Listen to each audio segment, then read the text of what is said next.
नमस्ते बच्चों, सुप्रभात। मैं मेवाड़ा मनोज दीप दर्शन विद्या संकुल से। आज हम पढ़ेंगे हिंदी कक्षा 5 पाठ 4 सुनामी कितनी दूरगामी। तो हमारे पाठ का नाम है सुनामी कितनी दूरगामी।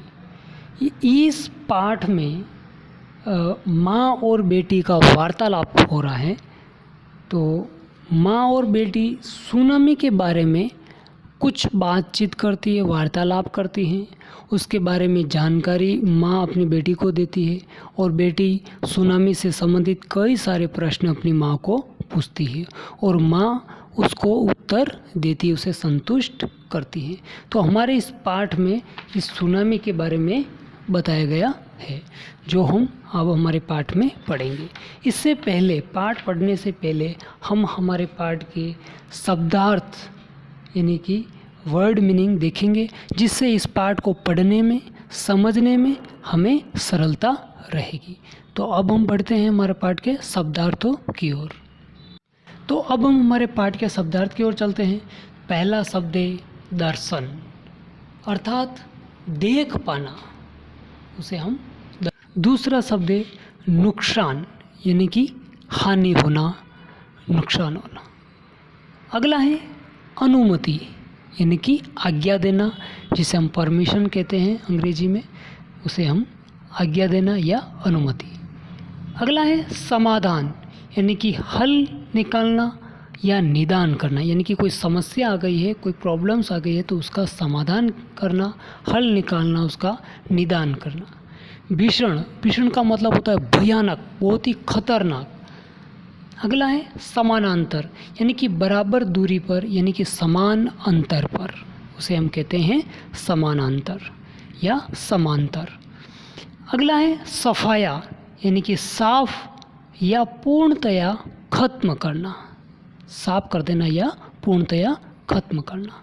अगला है कोहराम, यानी कि शोर, कोहराम अर्थात शोरगुल, बहुत ज़ोर ज़ोर से आवाज़, शोर होना, उसे हम कोहराम कहते हैं। अगला है विस्फोट, यानी कि किसी वस्तु का तीव्र गति से फूटना, तीव्र गति से फूट जाना विस्फोट कहलाता है। अगला है प्रयास, यानी कि कोशिश, चेष्टा या प्रयत्न। हम कोई भी कार्य को करने की बार बार कोशिश करते हैं, प्रयत्न करते हैं, तो उसे हम प्रयास करना कहते हैं। अगला है मतलब, अर्थ, इसका अर्थ क्या होता है, मतलब का अर्थ। अगला है जिज्ञासा, यानी कि जानने की इच्छा। आपने देखा होगा कि छोटे बच्चे जो होते हैं वो बहुत ज़्यादा प्रश्न करते हैं, क्योंकि उनकी जो जिज्ञासा है वो बहुत ज़्यादा होती है। तो यानी कि कोई भी चीज़ को जानने की जो हमारी इच्छा होती है उसे हम जिज्ञासा कहते हैं। अगला है भूकंप, यानी कि भूमि का कंपन। यहाँ पर देखिए दो शब्द मिला है, भू प्लस कंप, यानी कि भू का मतलब भूमि और कंप का मतलब कंपन करना, तो भूमि का कंपन करना भूकंप कहलाता है। अगला है वजह, यानी कि कारण या रीज़न। अगला है सीरियल, यानी कि धारावाहिक, नाटक। अगला है रौद्र रूप, यानी कि भयावह रूप। आपने सुना होगा शिव का रौद्र रूप, यानी कि उनका इतना गुस्से वाला रूप होना, उसे हम भयावह रूप कहते हैं, उसे हम रौद्र रूप या भयावह रूप कहेंगे। शक्तिशाली, यानी कि ताकतवर, यानी कि जो बहुत ताकतवर हो, वो जिसमें बहुत ताकत हो, उसे हम शक्तिशाली कहते हैं या ताकतवर कहते हैं।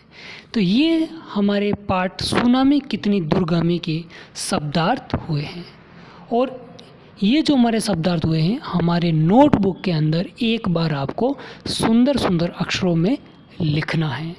मैं उम्मीद करता हूँ कि आपने इस वीडियो को शांतिपूर्वक सुना और समझा है, और सही समय पर आप ये गृह कार्य करेंगे। धन्यवाद।